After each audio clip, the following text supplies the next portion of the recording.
Para hablar del monitoreo multinodal, primero es importante que nosotros conozcamos por qué es tan importante esto en los pacientes neurocríticos, ¿ya? Desde varios años atrás, la gente que ha hecho estudios, por qué es tan importante monitorizar estrictamente estos pacientes, eh, ha hecho investigaciones y ha dicho, es bueno para salvar más vidas, tenerlos siempre monitorizados. Esto se puede llegar a monitorizar, se puede llegar a monitorizar en las unidades de cuidados intensivos polivalentes o normales, o bien puede llegar a monitorizarse en las eh, terapias neurocríticas, que se puede decir que están implementando hoy en día ya varios hospitales, ¿no? Ahora, eh, también se recomienda que es importante para toma de decisiones, conductas, la monitorización, por ejemplo, de la PIT, eh, donde vamos a hablar más adelante, que es la presión intracraneana. Vamos a ver de la luz infrarrojo, donde son métodos invasivos y son métodos no invasivos, ¿no? Ahora, estos pacientes neurocríticos son pacientes que deben recibir una atención multidisciplinaria, deben estar atendidos con gente especializada, no pueden estar sometidos a la atención simplemente por personas que no tengan la capacidad, ¿ya? Entonces, mmm, se dice también que ese sistema que se ha, dado de la monitorización multinodal neurológica, se ha dado sobre todo en aquellos pacientes que tienen alto porcentaje de traumatismo craneoencefálico para ver la presión intracraneana, cómo está, para ver si hay hipoxia cerebral, para ver si hay edema cerebral, que este va a ir aumentando la presión intracraneana, para ver la gravedad de la lesión secundaria. Esta puede ver cosas que depende de la anoxia y su duración. En estos pacientes neurocríticos, todos estos aspectos se ha hecho para ver estos sistemas. Entonces, para eso se ha hecho un examen neurológico, ¿no? El examen neurológico siempre primero tiene que ser la clínica y después los métodos invasivos y no invasivos, que son exámenes complementarios, ¿ya? Dentro de la clínica, nosotros tenemos que tomar en cuenta la escala de Glasgow, que todo el mundo lo conoce, y la escala de Fur, que significa Full Omkline, ¿ya? Respiraciones. Entonces, esas escalas se toman en cuenta para ver a este paciente que es neurocrítico y donde en la escala neurológica netamente valora la respuesta ocular, la respuesta motora y la respuesta verbal. ¿Ya? Un ligero repaso, un ligero resumen les voy a dar. Se dice 4 en la respuesta ocular cuando es espontánea, como nosotros ahora que estamos abiertos los ojos. 3 cuando abre a la orden verbal. 2 cuando abre al dolor y 3 cuando no abre a nada. La respuesta motora, 6 obedece órdenes, 5 localiza el dolor, 4 retira el dolor, 3 respuesta de flexión al dolor, 2 respuesta de extensión o de cerebra como algunos lo llaman y 1 sin respuesta. La respuesta verbal es 5 que te dice dónde está, estoy en tal parte, es orientado. 4 es que aquel confuso, ¿no? 3 el que te da palabras inapropiadas, ¿ya? Y 2 son los sonidos. 1 es sin respuesta, ¿ya? Entonces, esta es la respuesta, en la escala de Glasgow. Ahora, en la escala de Ford, acá van a tomar en cuenta a las pupilas, ¿ya? Donde vamos a poder valorar el reflejo del tronco encefálico, ¿ya? La respiración. La escala de Glasgow es 15 sobre 15 su puntuación y la escala de Ford es 16. ¿Qué se toma en cuenta en la escala de Ford? Primero, 4, la apertura de los párpados, como está abierto, ¿ya? O está parpadeando a las órdenes. 3 párpados abiertos, pero sin seguimiento. 2 párpados cerrados, pero los cuales abre cuando le hablas a la voz alta. 1, los párpados están cerrados, pero los abre al dolor. Y 0, los párpados permanecen cerrados con dolor. ¿Ya? 4, el pulgar. Hacia arriba o puño o signo de paz. 4. 3, si localiza el dolor. 2, la respuesta de flexión al dolor. 1, la respuesta de extensión al dolor. 0, sin respuesta. Estamos valorando en ambas escalas. Si ustedes se dan cuenta, en la escala de Glasgow hemos valorado la respuesta ocular, en la de Furr la respuesta ocular, en la escala de Glasgow igual la respuesta motora, en la de Furr igual la respuesta motora. La respuesta verbal solamente se aplica en la escala de Glasgow. En la escala de Furr no se va a aplicar la respuesta verbal. Ahora, los reflejos del tronco encefálico en la de Glasgow no se aplican, pero sí en las de Furr. 4 es el reflejo de las pupilas y corneales. 3 es en la respuesta de la pupila ancha y fija. 2 es una pupila o corneal ausente. 1 es reflejo pupilar y corneal ausente. Y 0 es ausencia, reflejo de la pupila corneal y tos. ¿Ya? Ahora, la respiración en la de Glasgow no se aplica, en la de Furr sí se aplica, ¿ya? 4 es no intubado con patrón de respiración regular. 3 es no intubado con patrón respiratorio de Cheyne-Stokes. 2, no intubado con respiración irregular. 1, respira por encima de la frecuencia del ventilador. Y 0, respira a la frecuencia del ventilador del habla. Entonces, estas son las escalas que se va a tomar en cuenta clínicamente para valorar al paciente. ¿Ya? Ahora, nosotros habíamos hablado que existen sistemas de neuromonitoreo invasivo y sistemas de neuromonitoreo no invasivo, ¿ya? Dentro de estos vamos a empezar por los no invasivos. Vamos a empezar por la presión intracraneana, que más conocida es como PIT, ¿ya? Primero tenemos que tomar en cuenta que el cerebro está compuesto por 10 de sangre, ¿ya? Y 80% de masa cerebral y un 10% igual de tejido, ¿ya? Entonces, cuando hay alteración en esto, cuando se rompe esta complacencia, es donde se va a ver el cráneo hipertensivo, ¿ya? Entonces, donde va a presentar la presión intracraneana elevada, ¿ya? Ahora, la presión intracraneana está,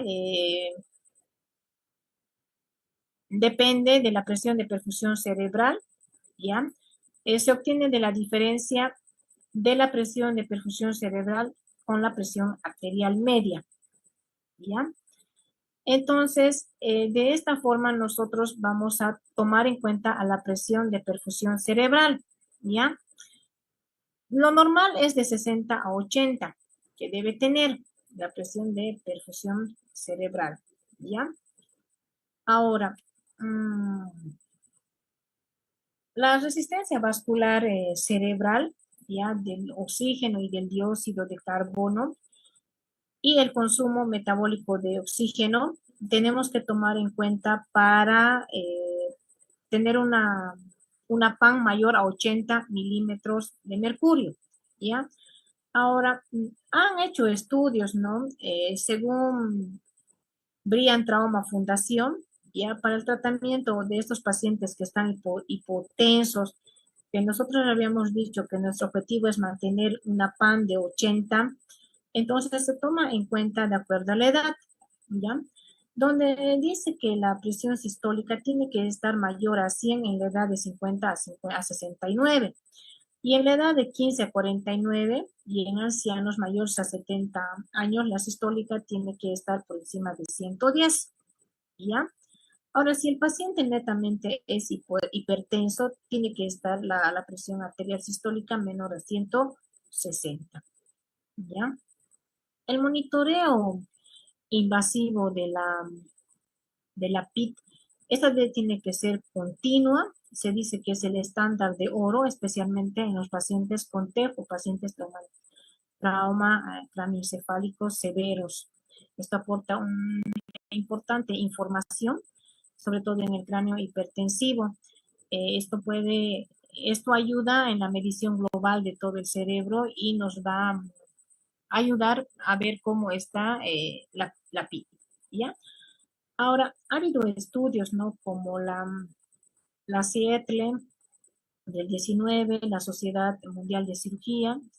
Estos han recomendado monitorizar la PIT y de acuerdo a eso hacer tratamientos, protocolos para que el paciente determinar en qué momento debe ser operado, pero también ellos ahí en su estudio sugieren que el primer objetivo es mantener la presión de perfusión cerebral de 60 a 70 milímetros de mercurio. Es importante en estos estudios que ellos han hecho, tanto la Sociedad Mundial de Cirujanos como la Sociedad de Brain Trauma Foundation, ya en 2019, donde también han indicado es la monitorización continua del paciente con trauma de cráneo encefálico, ¿no? También indican que en la unidad de neurocrítica, ¿ya? Es importante la monitorización porque aparte de ayudar a detectar la lesión cerebral precoz, nosotros podemos hacer un tratamiento oportuno. Además, podemos hacer un manejo individualizado, personalizado de cada paciente que tenga lesión cerebral. Permite también a los médicos mejorar la fisiopatología en estos trastornos neurológicos, hacer un seguimiento y tratamiento efectivo, mejorar los resultados neurológicos y la supervivencia de estos pacientes, en lo posible que tengan menos complicaciones neurológicas, ¿ya? Y implementar diferentes protocolos que ellos han mencionado, ¿ya? Acá nosotros tenemos las indicaciones de que se debe realizar los monitoreos, por ejemplo, con deterioro neurológico grave en las terapias intensivas y en quirófano, ¿no? Un resumen es donde indican pacientes con alta probabilidad, con baja probabilidad. Con la disminución hay que valorar el Glasgow y dependiendo de eso nosotros vamos a guiarnos, ¿ya? Entonces, lo que tenemos que tomar en cuenta también es saber interpretar el monitoreo de la PIC. Entonces, nos van a dar curvas donde se va a poder interpretar. Primero que antes, la introducción del catéter es un catéter fácil de introducir. Lo tiene que hacer, puede hacer un neurólogo o, o puede hacer un terapista o puede hacer cualquier persona que esté capacitada, ¿ya? Entonces, ¿esto en qué va a consistir? Se coloca un catéter, ¿ya? Este catéter se va a colocar a nivel del ventrículo, donde se va a monitorizar en forma global, ¿ya? Al monitorizarse en forma global nos va a dar exactamente cómo está la presión intracraneana, ¿ya? También toma en cuenta diferentes ondas, como por ejemplo, podemos nosotros aquí ver la onda P1, que habla de la presión total, la onda de la complacencia, se puede decir, la onda P2, esta onda P2 que habla del volumen sistólico, y la onda P3 que habla de la parte de respiración, ¿ya? Entonces, lo que nosotros tenemos que tener mucho cuidado es cuando nos habla de la onda P1 de la complacencia, ¿ya? Ahora, si bien Monroe Monroe Kelly han dado, ¿no?, la teoría, los postulados de lo que les había mencionado, de cuánto ocupa el líquido cefalorraquídeo, el tejido eh, y el cerebro a nivel del cráneo, de la bóveda del cráneo. Entonces se ven estos alterados cuando la presión intracraneana está por encima de 20. El valor normal es de 7 a 15 milímetros de mercurio, pero hasta 20 es considerado normal, ¿ya? Eh, esta medición de la presión intracraneana ya viene de años atrás, lo van haciendo cada vez más práctico en las unidades de unidades neurocríticas, ella, con la finalidad de realizar un tratamiento adecuado para estos pacientes, ¿ya? Ahora, también nos habla de estos drenajes, les decía, si se va a colocar a nivel del ventrículo, no solamente nos sirve para medir la presión intracraneana, también esto nos puede medir como un drenaje, ¿no? Si el paciente estaría con alteraciones a nivel del ventrículo, con una hidrocefalia, por ejemplo. Anteriormente sí se podía poner el catéter a nivel subdural, epidural, intraparenquimatoso. Hoy en día lo aconsejable es realizar la medición a nivel intraventricular y hay que cerciorarse que esto esté colocado adecuadamente mediante una imagen de tomografía, ¿no? Y esto debe estar conectado a un monitor, como podemos ver aquí. En el momento que esté más de 20, entonces inmediatamente esto tiene signos de cráneo hipertensivo. Entonces el paciente tiene que ir a quirófano para la descompresión.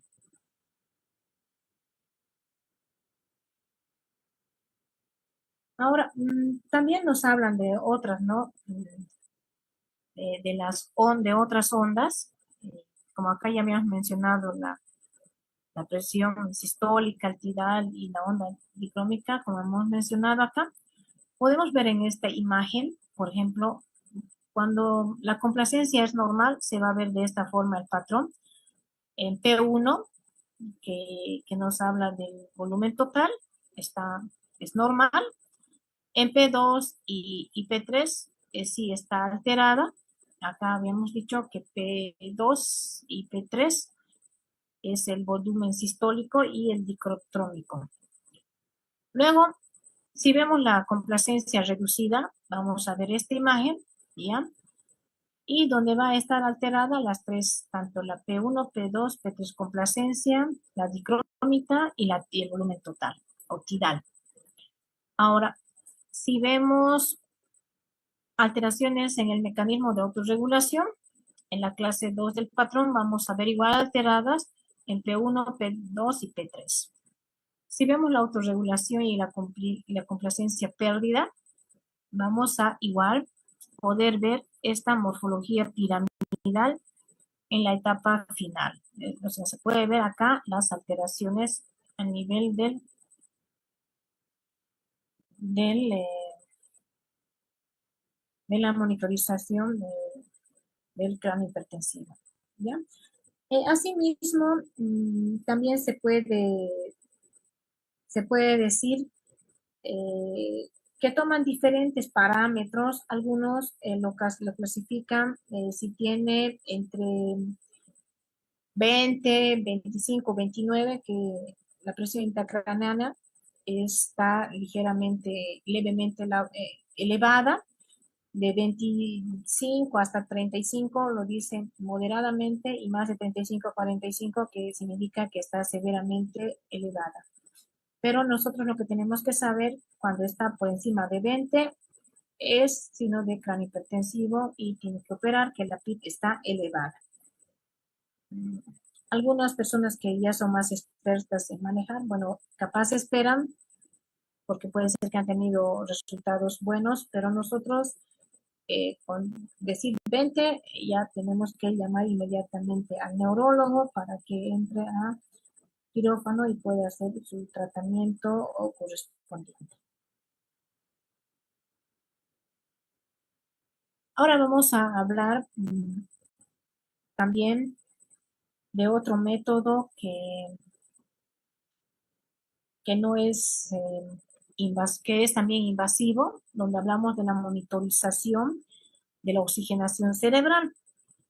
Acá nosotros tenemos que tener igual una técnica, es una técnica invasiva, donde vamos a poder ver el suministro de oxígeno y a los pacientes que están críticamente enfermos, donde se va a ver afectado el flujo sanguíneo cerebral y a la vez el metabolismo cerebral.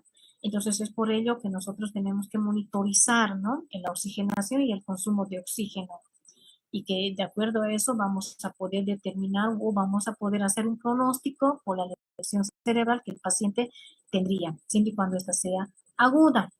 Además vamos a poder ver si hay edema, daño neurológico o cráneo hipertensivo, ¿ya? Para eso, lo que nosotros tenemos que tomar en cuenta es cómo vamos a hacer la monitorización de la oxigenación. ¿Cómo nosotros vamos a hacer? Bueno, existen varias técnicas, ¿no? Dentro de esas técnicas está la oxigenación o la medida de oxígeno mediante la saturación eh, de la vena yugular interna o del golfo de la vena yugular interna, ¿ya? Uno. Segundo, con la presión parcial de oxígeno cerebral, que se llama la PUTIO. Y tercero, con la espectroscopía cercana de la luz infrarroja, que son métodos para poder ver cómo está la oxigenación cerebral. Además, nosotros tenemos que tomar en cuenta cómo está el metabolismo cerebral, la autorregulación a nivel de flujo sanguíneo cerebral. Tenemos que ver también cómo se encuentra la hemoglobina, cómo se encuentra la saturación de oxígeno. Es importante para esto nosotros no nos tenemos que olvidar de la fórmula del transporte de oxígeno, ¿ya? Entonces, para determinar si el paciente está en una insuficiencia respiratoria con hipoxemia, esta hipoxemia puede provocar hipoxia cerebral, cómo está el tono vascular cerebral, cómo está el flujo sanguíneo, está alterado, está normal. O sea, son aspectos que nosotros tenemos que tomar, ¿ya? Para eso vamos a hablar de la saturación venosa del golfo yugular, ¿ya? Ahora, esta Esta saturación venosa del golfo yugular se hace una medición continua o se puede hacer en forma intermitente, se conecta igual a un monitor, ¿ya? Pero previamente debemos colocar un catéter de fibra óptica a nivel del bulbo venoso yugular interno, ¿ya? Esto debe ir ascendiendo a la vía intravenosa por el catéter central del lumen y una posición correcta a nivel del bulbo venoso. ¿Y cómo vamos a correlacionar? A nivel radiológico tenemos que ver las vértebras C1, C2, en ahí tiene que estar el catéter, porque a esa altura anatómica se encuentra el bulbo de la vena yugular interna. Ahora, el valor normal de la saturación venosa del bulbo de la yugular interna oscila entre 55 a 75%, ¿ya? Ahora, se dice que puede haber niveles elevados o niveles bajos. Ahora, Storchi ha hecho un estudio de 32 pacientes en pacientes que han tenido traumatismo cráneoencefálico, ¿ya? Estos han hecho eh, colocándoles eh, el dispositivo de fibra óptica y han podido valorar qué diferencia hay en estos pacientes monitorizados versus aquellos pacientes que no estaban monitorizados. Y a la vez han hecho también exactamente donde se cree la lesión cerebral, al lado de la vena puede ser la lesión cerebral al lado izquierdo, han colocado versus al lado derecho donde no hay lesión cerebral aparentemente y donde no ha dado, se puede decir, la conclusión del estudio no ha dado una gran diferencia, sino que simplemente el lado sano ha sido una diferencia del 5% versus el lado enfermo. Pero ellos recomiendan, ya que nos va a ayudar a determinar si hay una isquemia cerebral o no, para poder saber si monitorizamos la oxigenación del golfo de la vena yugular.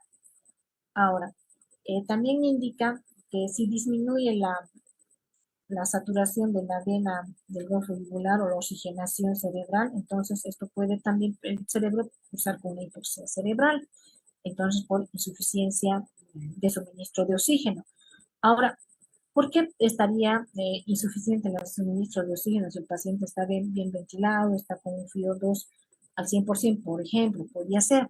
Si no, se pueden deber a factores que pueden alterar esto, como por ejemplo la fiebre, convulsiones, vasoespasmo, o simplemente que hayan tenido un aumento de la PIC, de la presión intracraneana, y la presión de perfusión cerebral baja, ¿no?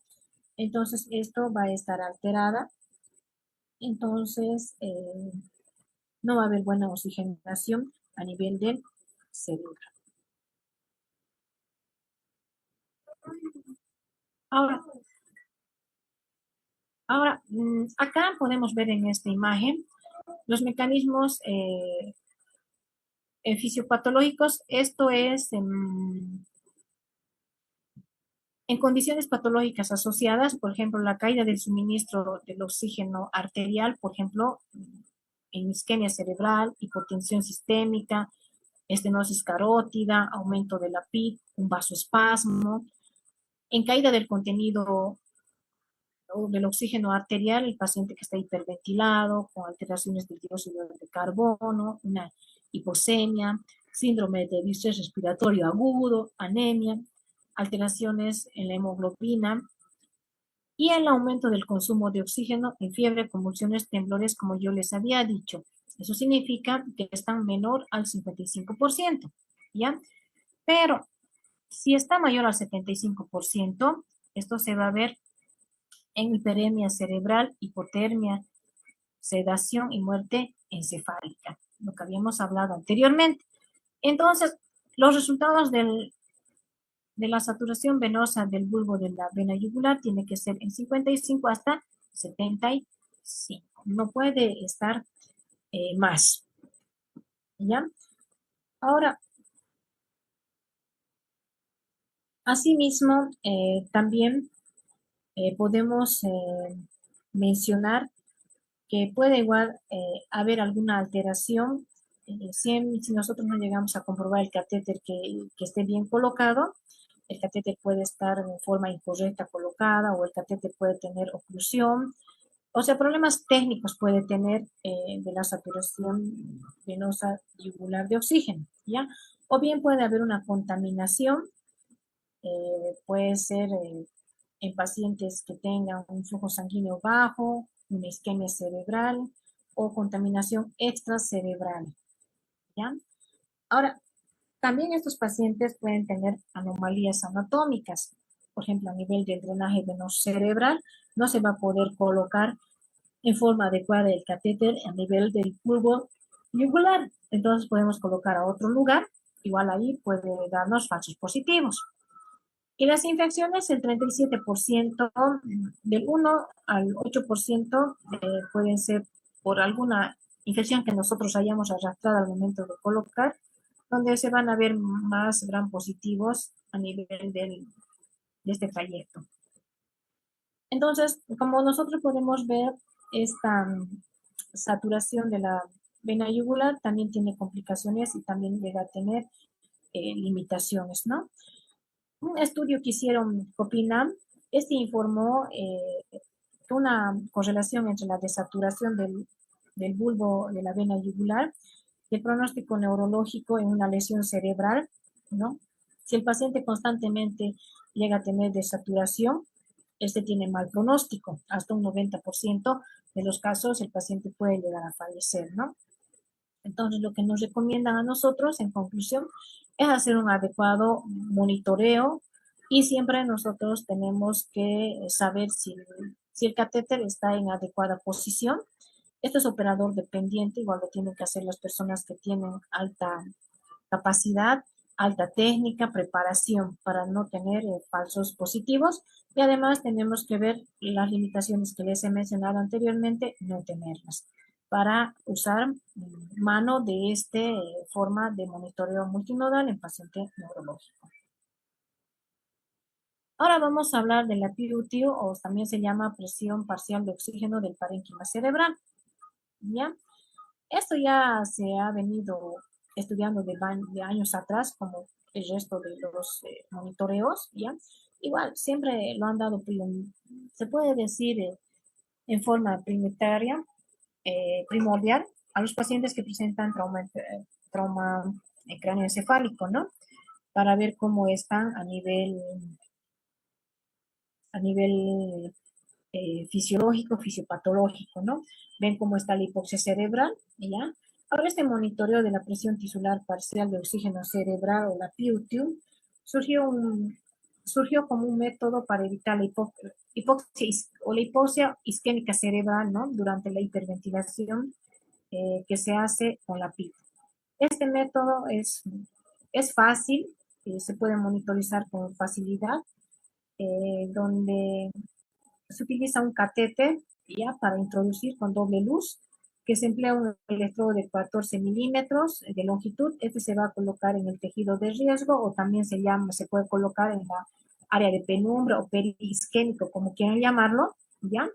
Este catéter se ubica en la sustancia blanca, ¿ya? Y está metabólicamente más estable que en la sustancia gris, ¿no? En la sustancia blanca. Ahora, esto también se debe comprobar mediante la imagen radiológica de tomografía para ver que esté en la sustancia blanca y en el área de penumbra o en la isquemia netamente, para realizar la medición de la oxigenación cerebral. De la POTU es una medición localizada, no es global, ¿no? Que va a ser. Ahora, también se indica que en 5 minutos del catéter que está, se debe realizar la evaluación, ¿ya? Podemos evaluar la isquemia cerebral y se clasifican con un valor normal de la PUTU de 25 a 35 milímetros de mercurio. Si están por debajo de 20 milímetros de mercurio, entonces se dice que el tratamiento, hay una isquemia, ¿no? Y el tratamiento es urgente realizarlo. Ahora también, si el paciente mantiene de 15 a 5 milímetros de mercurio, el paciente ya está asociado con muerte, ¿no? Ya no hay nada que hacer. Entonces, esto es muy importante que tenemos que tomar en cuenta. Ahora, los estudios de Bryan o optimización en el tipo 2 han hecho, ¿no? Han hecho comparación, ¿no? Con la PIT más PUTU versus la PIT sola, ¿no? Donde, donde ellos dicen, ¿no? Donde ellos han demostrado que la hipoxia cerebral en un 66 a 72% se ha dado más en aquellos pacientes que no han sido monitorizados con la PUTU, solamente han sido monitorizados con la PIT, porque ya habíamos dicho que la PIT netamente te monitoriza el cráneo hipertensivo. En cambio, aquellos pacientes que han sido monitorizados con ambas técnicas, tanto con la PIT y la PUT, han podido reducir el riesgo de hipoxia cerebral. Entonces, lo aconsejable es siempre monitorizar al paciente en forma multimodal, como lo indica el tiempo, ¿no? El tiempo. Ahora, acá les hago nuevamente un ligero resumen. Por debajo de 5, muerte. Por debajo de 10, isquemia localizada. De 10 a 5, hipoxia tisular. De 15 a 25, hipoperfusión, ¿no? De 25 a 30, normal. Y mayor, perfusión de lujo. Significa si el paciente estaría con 40. Nosotros podemos estar con 40, ¿no? Ahora, la microdiálisis cerebral es otro método también de hacer el monitoreo multinodal, ¿ya? Esta es igual una técnica invasiva que fue descrita en 1974 por Urgel Tetz, ¿ya? Esta se utiliza en pacientes con lesión cerebral grave, se puede decir los traumatismos craneoencefálicos. Esta va a ir, es como una bomba, ¿ya? Donde se va a colocar un catéter largo con una membrana semipermeable, donde se va a realizar intercambio de solutos y líquidos a nivel del intersticio cerebral, y esto tiene una velocidad de 0,3 microlitros por minuto, ¿no? Por minuto. Y además esto se analiza en un laboratorio especial. Este estudio de microdiálisis ha sufrido muchas limitaciones porque no se realiza el estudio en cualquier laboratorio, sino se hace en laboratorios que sean óptimos y que cuenten con todo el material e insumo para poder hacer los análisis de los elementos que tiene la diálisis cerebral, ¿ya? Entonces, no todos los hospitales cuentan con esto, ¿no? ¿Y qué metabolitos van a ver? Se puede encontrar en la diálisis cerebral, en la microdiálisis, la glucosa, el lactato. Podemos ver cómo está la relación lactato-piruvato, el glutamato, el glicerol y la urea. Ahora, esto es para hacer un tratamiento, ¿no? Al paciente. Han ido ya estudiando qué resultados y cómo les irían si se realiza esta técnica en las unidades neurocríticas.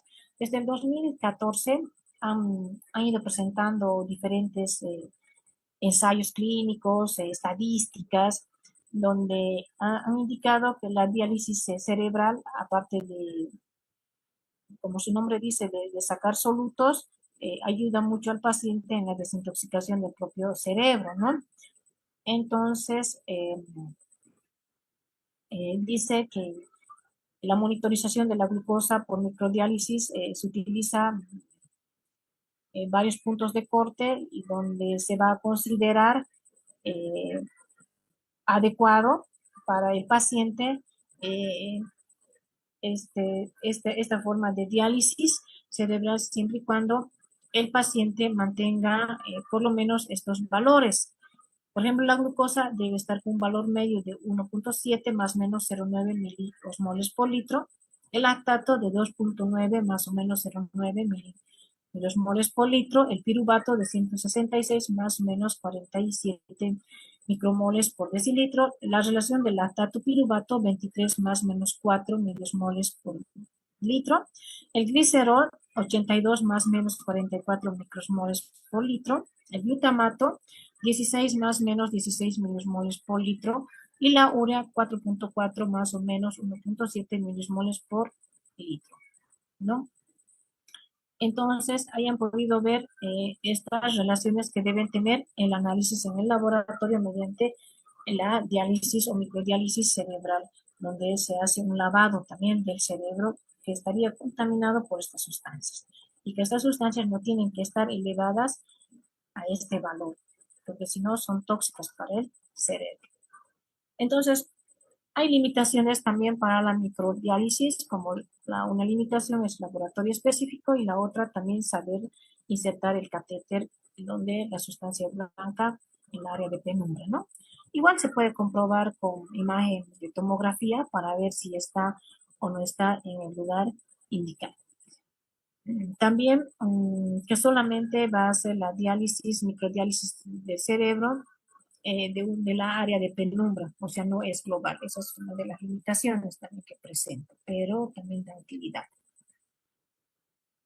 Ahora, también pasando a otra técnica de monitoreo multinodal, tenemos al monitoreo no invasivo de la presión intracraneana mediante la medición del diámetro de la vaina de mielina del nervio óptico, ¿no? Se puede decir, ¿no?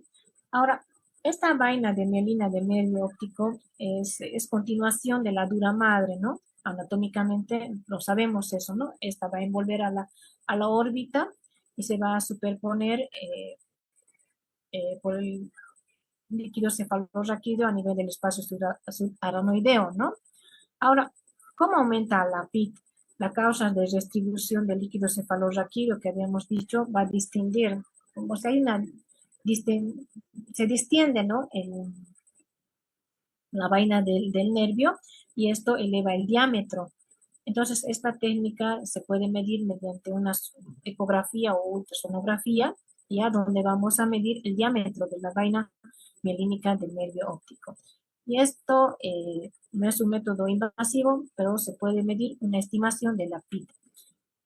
Con mediciones más o menos de 0,5 centímetros de ancho, esto puede correlacionar aumento de la PIT, ¿no?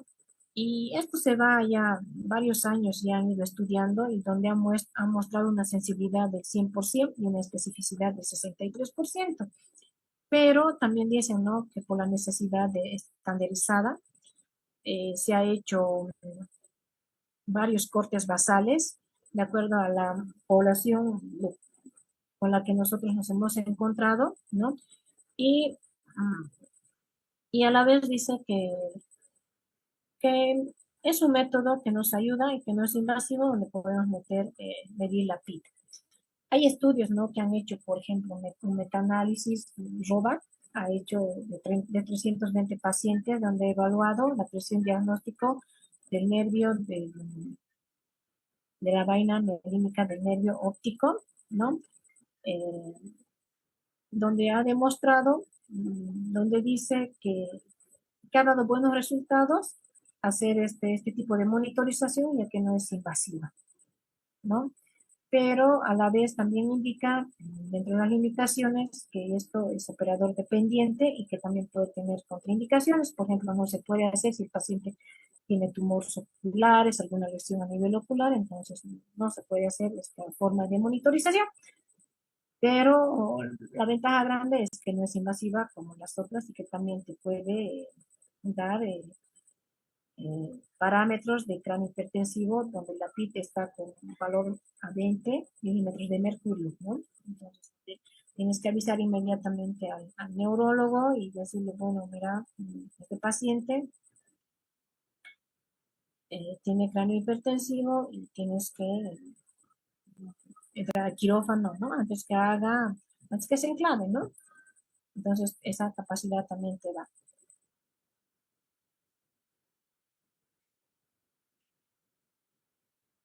Acá podemos ver una imagen, ¿no?, donde están haciendo la medición y donde llegan a ver la PIC cuánto están, pero las limitaciones siempre hay que tomar en cuenta. Acá tenemos la medición ultrasonografía, es otra forma del Doppler duplex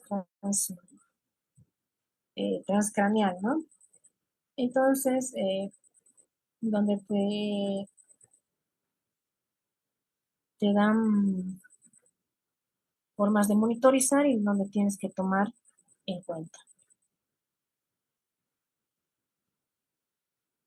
Ahora también otra forma de monitorizar también esta, este duplex transcraneal es donde vas a poder ver las ondas ultrasonográficas, se puede decir, detectadas por el Doppler. Tienen una velocidad de los electrolitos y de los vasos intracraneales del polígono de Wills, ¿no? Donde va a haber determinación de los cambios de flujo sanguíneo cerebral y esos van a poder estimar cómo se encuentra la PIT, si hay vasoespasmo cerebral, en caso de una hemorragia suprarrenal que se pueden ver estos vasoespasmos cerebrales, ¿no? Ahora también se pueden utilizar diferentes puntos, por ejemplo, a nivel temporal pueden hacer la isonización a nivel del agujero occipital o la órbita, donde van a evaluar igual con las mismas partes donde se evalúa con el Doppler transcraneal, ¿no? Igual, si la PIT está mayor a 20, igual inmediatamente, igual hay que llamar al neurocirujano para que aquí lo. Acá tenemos un resumen de la velocidad del duplex transcraneal. Acá, antes de entrar al Doppler transcraneal, vamos a hablar un poquito del Doppler transcraneal asistido por el robot, ¿no? Que ahora está de moda la inteligencia artificial que todo el mundo va hablando, ¿no? Entonces es así que han hecho un estudio prospectivo, se podría decir, desde el 2021 hasta el 2022, Fatorel, donde ha hecho su estudio en 2 centros, donde ha reclutado 92 pacientes en un hospital y en otro hospital 54 pacientes en Italia y en Austria 38 pacientes, ¿no? Donde han visto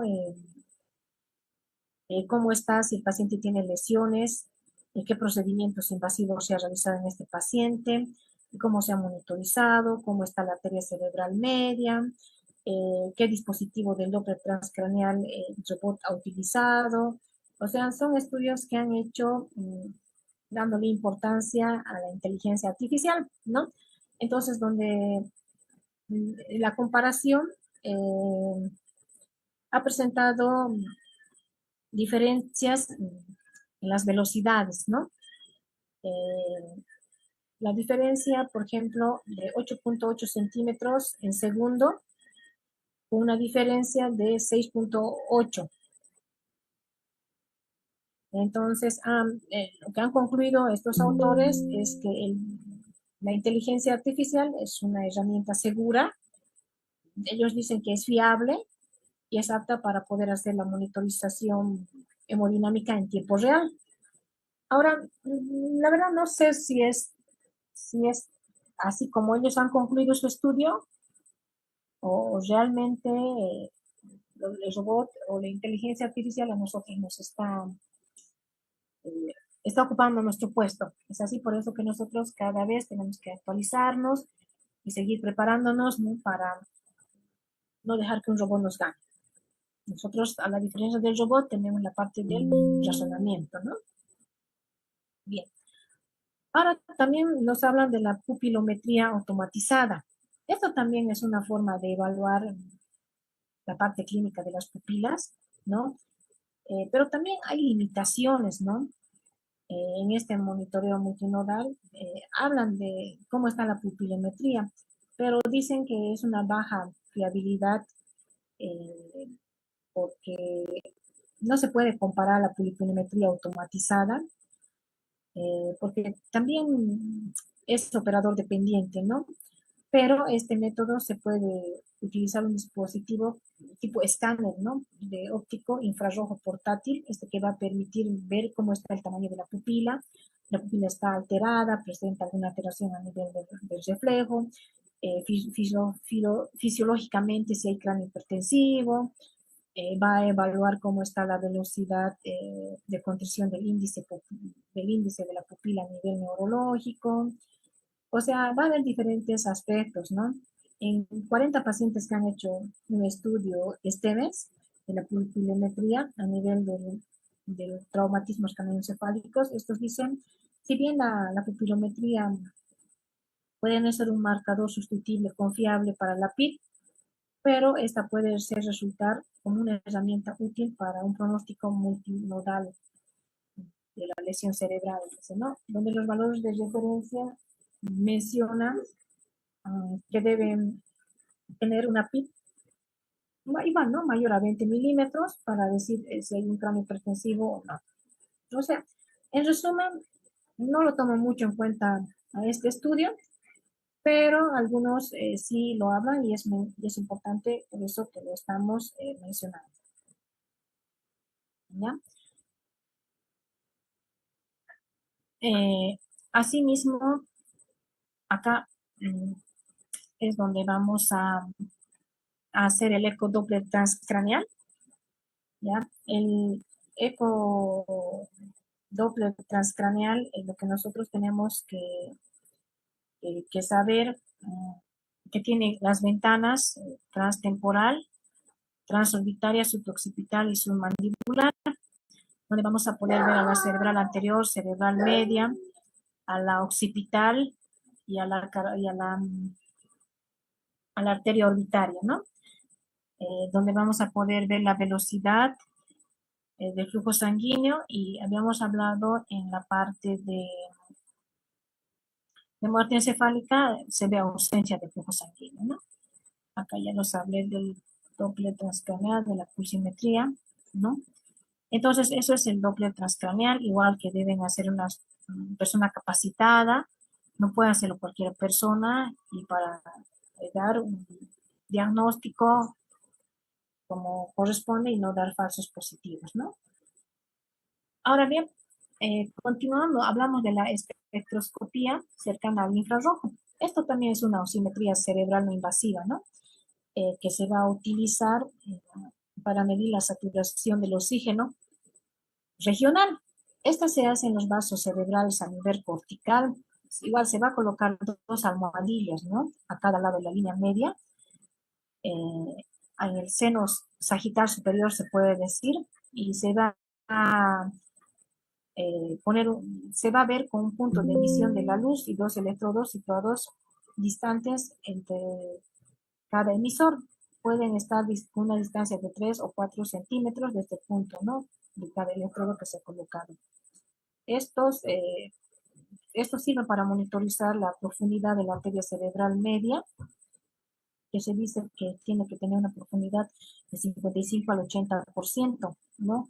Cuyo valor va a estimar en la saturación de la oxigenación y de la hemoglobina, que tendría que estar dentro de los parámetros normales, ¿no?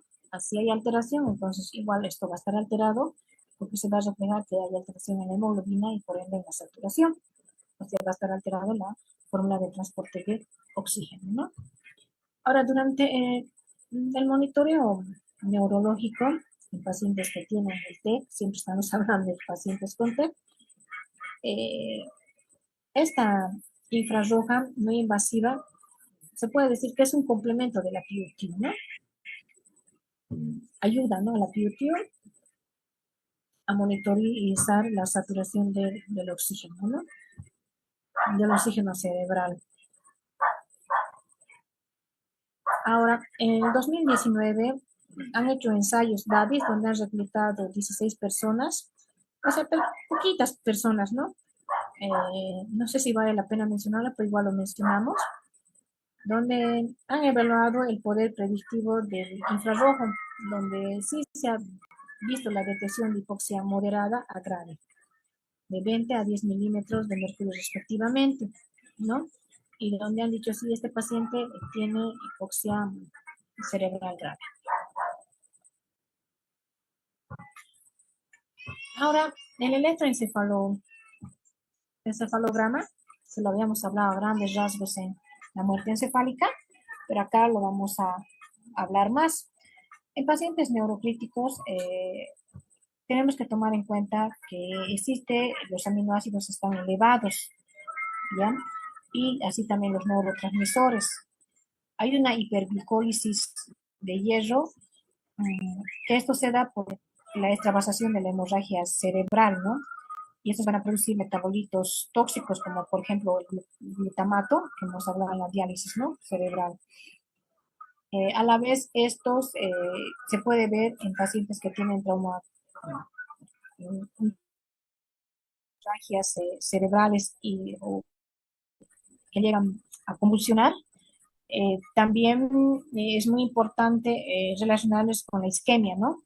Entonces, es así. Bueno, como les decía, el estudio del electroencefalograma es muy importante, la monitorización continua en estos pacientes, ¿ya? Eh, ya que también el electroencefalograma puede ser un método invasivo y un método no invasivo.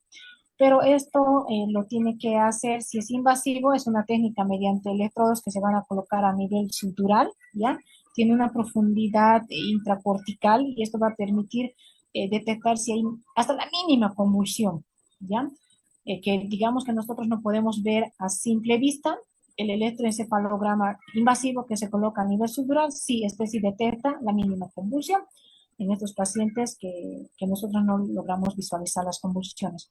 Pero también es un método no invasivo que se coloca, como les mencioné anteriormente, 8 electrodos, la diferencia de 10 centímetros a nivel del cabello, o se puede decir a nivel de la cabeza, ¿ya? Ahora, todo esto depende de la monitorización que nosotros queremos hacer y el tiempo que nosotros queremos hacer para ver si realmente hay convulsiones o no hay convulsiones, ¿ya? Pero también de esta forma, quien lo va a hacer, lo hace el neurofisiólogo, ¿ya? Y al mismo tiempo es quien lo hace las interpretaciones, ¿ya?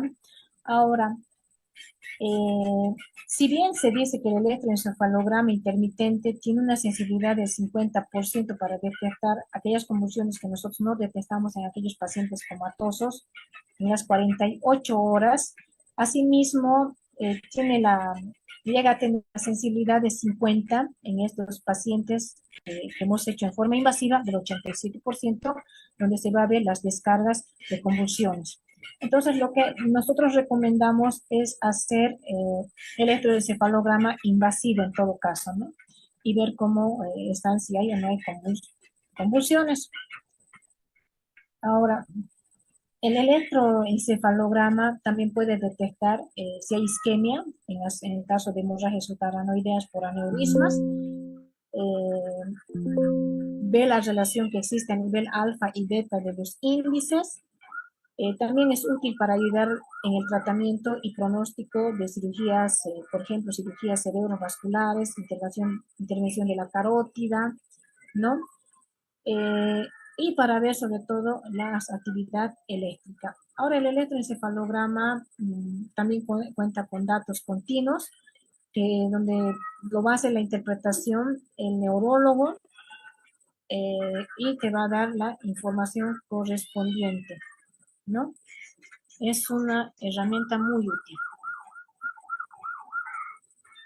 Acá podemos ver que se coloca en el lecho del paciente y aquí estamos viendo un método no invasivo. ¿Ya? Ahora, en el neuromonitoreo multinodal de la autorregulación cerebral, se dice que hay una combinación, ¿no? Ustedes saben que hemos hablado de varias técnicas, tanto invasivas como no invasivas. La finalidad siempre de esta monitorización es identificar la lesión primaria, ¿no? Optimizar la presión de perfusión cerebral, que no haya isquemia, y evitar que haya la lesión secundaria, porque a veces ya en la lesión secundaria ya es irreversible. Entonces, nosotros tenemos que tomar en cuenta cómo está la presión de perfusión cerebral y, y quiénes la componen la presión de perfusión cerebral. Es importante que todos estos estudios que hemos mencionado tienen que saber hacer las personas, porque muchos de estos son operadores dependientes. Si nosotros no tenemos esa capacidad de, de hacer estos estudios, estos métodos de diagnósticos de monitorización, es mejor no hacer y llamar a la gente especializada.